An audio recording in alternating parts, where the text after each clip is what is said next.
இந்த நாளிலே கூட நான் ஒரு சில விண்ணப்பங்களை நான் தெய்வ சமூகத்தில் உட்கார்ந்து நான் ஜெபிக்க போகிறோம். திறப்பிள்ளைக்கு ஒரு சுவரை அடைக்கும் ஒரு மனிதனை ஆண்டவருங்க தேடுறார்.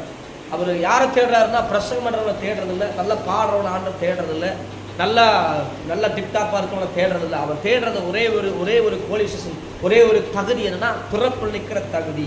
தேவ ஜனமே, தேவ பிள்ளைகளை தேவன் தேடுகிற மனிதன் யாரா இருக்கும்னா திறப்பில் நின்று சுவரை அடைக்கிறவன தேவன் தேடுறாரு. எல்லாத்தவரும் தேடுறதில்ல. நம்ம நிறைய பேர் ஆண்டவர் தேடுறோம். ஆனா தேவன் தேடுற ஒரு விஷயம் என்னன்னா திறப்பில் நிற்கிறவனை, சுவரை அடைக்கிறவன ஆண்டவர் தேடுகிறார். ஆனா ஒருவனும் என்னங்க, ஒருவனும் அந்த வசனத்தை ஞாபகப்படுத்துங்க, ஒருவனும் என்னங்க, ஒருவனும் இல்லைங்க. வேதம் அப்படி சொல்லுது. திறப்பிள்ளைக்கும் சுவரை அடைக்கவும் தேடுறாரா, ஒருவனும் இல்லைன்னு சொல்லி வேதம் சொல்லுது.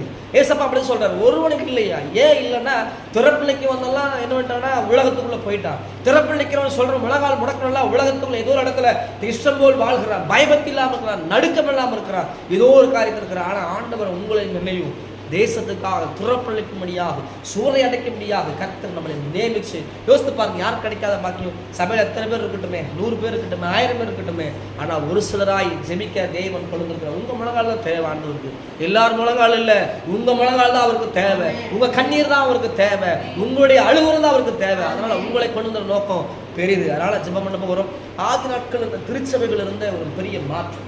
ஆதி நாட்கள்ல என்ன இருந்ததுன்னா பயம் இருந்தது. சபைகளுக்குள்ள என்ன இருந்துங்க, பயம் இருந்தது. சபைகளுக்குள்ள உள்ள வரும்போது யெகோவா இருக்கிறாரு, பிதா இருக்கிறாரு, இயேசு இருக்காங்கிற பயம் நடுக்க இருந்துச்சு. இன்னைக்கு அப்படி சபைகள் இருக்குதா? இன்னைக்கு சபை ஆலயங்கள்ல எல்லா ஆலயம், நம்ம ஆலயம் மாத்திரம் சொல்லல, எல்லா தேசத்துல எல்லா ஆலயங்கள்ல தேவன் வாசம் பண்ணுகிற ஆலயங்கிற பயம் நடுக்க இன்னைக்கு இருக்குதா? இல்லவே இல்லை. என்ன இருக்குதுங்க, நிர்விசாரம் இருக்குது, பெருமை இருக்குது. எனக்கு எல்லாம் தெரியும், எனக்கு நல்லா தெரியும், எனக்கு ஆவிக்கும் நிலைமை எனக்கு தெரியும், எனக்கு வேதம் தெரியும் சொல்றவங்க இருக்காங்க ஒழிய பயத்தோட நடுக்கத்தோட தொழுது கொள்றது இல்லை. அதனாலதான் அவருடைய மகத்துவமுள்ள வல்லமை தேசம் தெரியல. நிறைய பேருக்கு ஆண்டவரை தெரிய மாட்டேங்குது. ஒருத்தர் சொன்னாரு, தூத்துக்குடி மாவட்டத்தில் இருக்க ஒரு தேவ மனுஷன், பெரிய பேர் சொல்ல விரும்பல, நல்ல ஒரு தேவ மனுஷன். அவர் நல்லா பாடுவாராம், பயங்கரமா பாடுவாராம். அவர் பாடும்போது நிறைய வெளியே இந்த புறஜாதிய நிறைய பேர் வந்துட்டாங்க மீட்டிங். அவர் தெரிஞ்ச ஒரு பாட்டை அவர் நல்லா பாடிடுறாரு.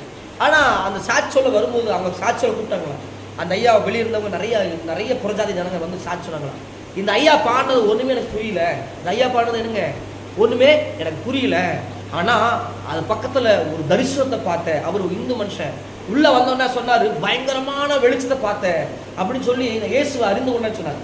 அப்ப பாடல் பாடும்போது கூட மற்றவங்களுக்கு புரிகிற மாதிரி என்ன பண்றதில்ல, எனக்கு என்ன பண்றதில்ல, பாடுறது புரிகிற அளவுக்கு நம்ம பாடுறது இல்லை, அந்த அளவுக்கு இருக்குது. அந்த நாட்கள்